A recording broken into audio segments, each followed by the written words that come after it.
আচ্ছা চলো তাহলে একটা গল্প শুনি। এক গ্রামে একজন কৃষক ছিল, খুব গরিব কৃষক এরকম না, তার কিছু জমি জমা ছিল। এই জমি জমাতে অন্য কৃষকরা যারা একদম গরিব প্রান্তিক কৃষক, তারা ভাড়া মানে তারা হচ্ছে বর্গা নিয়ে চাষ করত।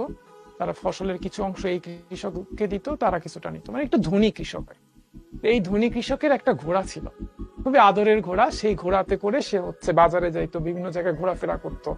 তো মানুষ যেমন গ্রামে কি হয়, সাইকেল চালায় এক জায়গা থেকে আরেক জায়গায় যায়, তো একটু ধনী কৃষক তো জায়গা জমি আছে, এটা হচ্ছে ঘোড়ায় করে বিভিন্ন জায়গায় যায়। তো ঘোড়াটাকে সে অনেক ভালোবাসতো। একদিন সেই ঘোড়াটা আস্তাবল থেকে পালাইছে, ঘোড়াটা আর নাই।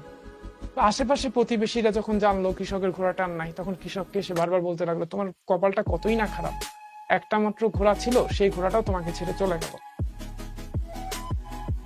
যাই হোক, কৃষকটা কিছু বলে নাই, মুচকি হাসছে, মুচকি এসে বলছে যে God is the best planner.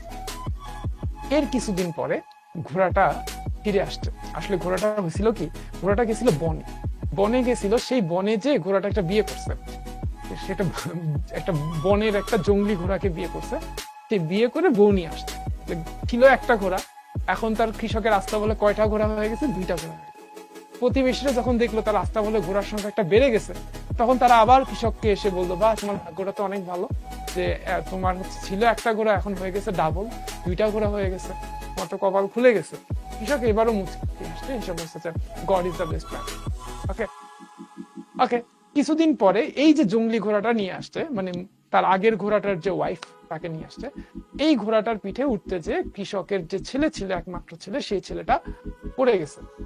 যেহেতু বন্য ঘোড়া, পোষ মানা নাই, ধাক্কা দিয়ে ফেলে দিছে। ফেলে দেওয়ার ফলে কৃষকের ছেলের পা ভেঙে গেছে, একটা পা ভেঙে গেছে। এবার আবারও প্রতিবেশীরা এসে বলছে, তোমার একটা ছেলে, সেও খোড়া হয়ে গেল, তোমার কপালটা কতই না খারাপ। এইভাবে তাকে অনেক খারাপ খারাপ কথা বললো। সে আবার বললো মুচকি এসে যে God is the best plan. এবার কিছুদিন পরে ওই গ্রামে, মানে ওই যে রাজ্যটার ছিল ওই গ্রামটা, ওই রাজ্যটাতে আরেকটা পার্শ্ববর্তী রাজ্য সাথে যুদ্ধ হবে। তো যুদ্ধ হওয়ার কারণে তাদের মানে রাজার কাছে যত সৈন্য ছিল, তার কাছে আরো সৈন্য দরকার। তখন ওই রাজ্যে যত গ্রাম ছিল, গ্রামে গ্রামে যত জোয়ান ছেলে ছিল, তাদেরকে সবাই রাজা ধরে নিয়ে সেনাবাহিনীতে জয়েন করাইল। ঠিক আছে, বাধ্যতামূলক ভাবে তাদেরকে সবাইকে যুদ্ধ করতে হবে। তো রাজার সিপাহীরা কৃষকের বাসাতেও আসছে, কিন্তু তার ছেলেটা খোড়া ছিল, এক পা ভেঙে গেছে ঘোড়ায় উঠতে, যে এই কারণে তাকে আর নেয় নাই। ওকে, অন্যান্য বাসা থেকে জোয়ান ছেলে ধরে নিয়ে গেছে জোর করে যুদ্ধ করার জন্য। তো এবার প্রতিবেশী এসে বললো, বাহ, তোমার কপাল তো অনেক ভালো যে তোমার ছেলেটাকে যুদ্ধে যে মরতে হলো না। কৃষক এখনো মুচকি এসে বলছে যে God is the best plan.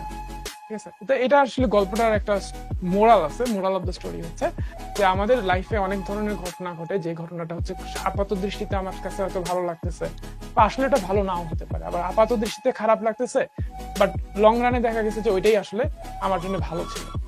আমার জন্য কোনটা ভালো কোনটা খারাপ, এটা আসলে আমি এখনো জানি না, এটা ডিসাইড করা হচ্ছে গড। তো God is the best planner. তো trust in the divine plan, স্বর্গের যে প্ল্যানটা আছে, গডের যে প্ল্যানটা আছে, এটার উপরে তুমি বিশ্বাস রাখো। And face every challenge with smile. প্রত্যেকটা চ্যালেঞ্জ তুমি হাসি মুখে ফেস করো।